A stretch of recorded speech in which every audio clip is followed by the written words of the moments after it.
Welcome everyone to the first Med Talk here at the School of Medicine. Thank you for making some time. Just a quick housekeeping notes before we go on to Dr. Rajasekaran. We are going to be accepting all questions via the academic resources Canvas page via the discussion board. So if you have any questions, please post them there. And without further ado, I'm going to pass it over to Dr. Rajasekaran. Thank you, Deepinder.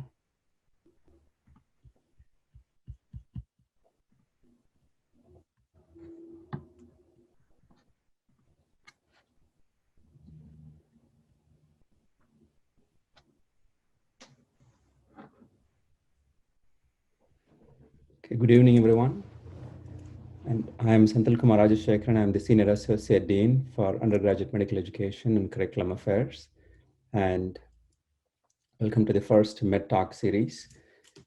And Wayne State University School of Medicine is committed to continuous quality improvement in curriculum education as with anything else. And we constantly chase the unicorn named perfection and excellence. And in the search is the pleasure for us and opportunities that we find. And today's session is about professionalism.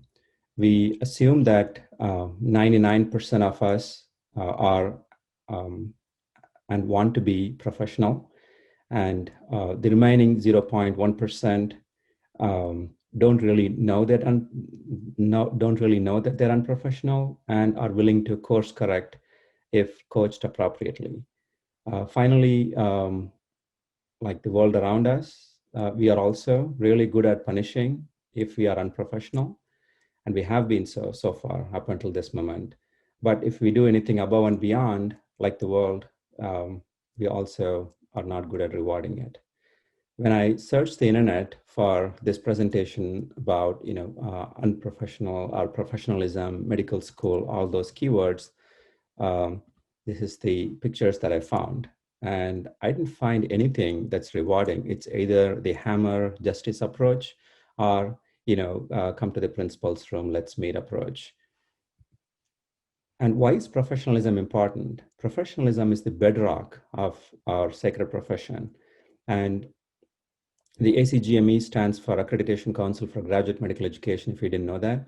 And there are 6 competencies, and out of which professionalism is the only one that cross-cuts everything else. That's the underpinning of our profession. The past practice here at Wayne State has been, like most other institutions, we have been good at identifying unprofessional behaviors. We have offered interventions when warranted.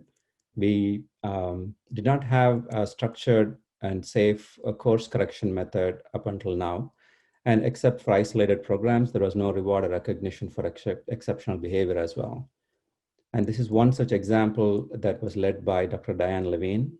In internal medicine, it was called RAMP, R-A-M-P, standing for Random Acts for Medical Professionalism. But that's only in the clinical realm if the students go above and beyond to assess their patient needs. Now that takes us to the PEARLS program.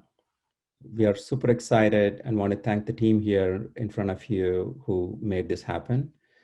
And what does PEARLS stand for? It is P for professional, E for empathetic, A for accountable, R for respectful, L for leadership, and stewardship.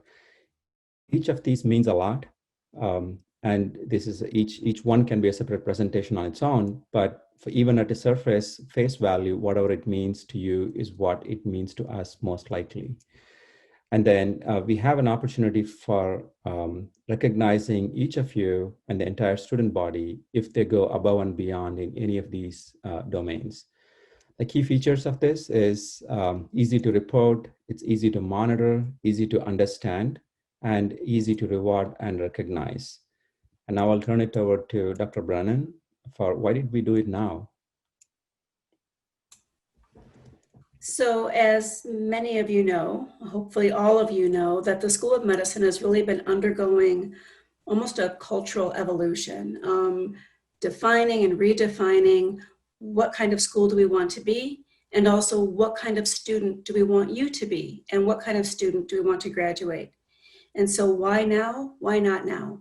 Because there's no time like the present to start providing you all with a language that is a shared language with all of us, that is available through this Pearls program, that sets the standard for what professionalism looks like.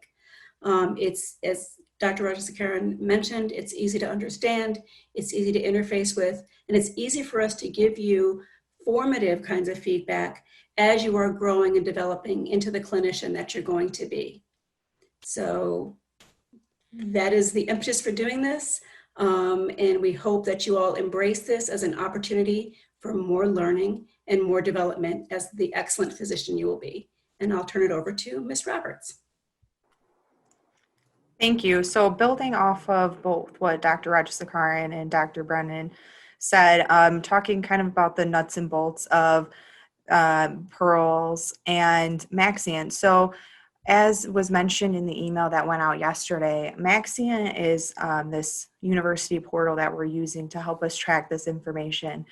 And by using Maxian to track positive and negative behaviors, it allows us to more efficiently monitor longitudinally what's happening, and also being able to, as Dr. Brennan was saying, being able to work with students early on to course correct, and not at all meant to be a punitive, but more supportive. And then when it comes to positive professional behavior for students to exhibit exemplary professional behavior, we have the opportunity now to focus energy on recognizing and rewarding them.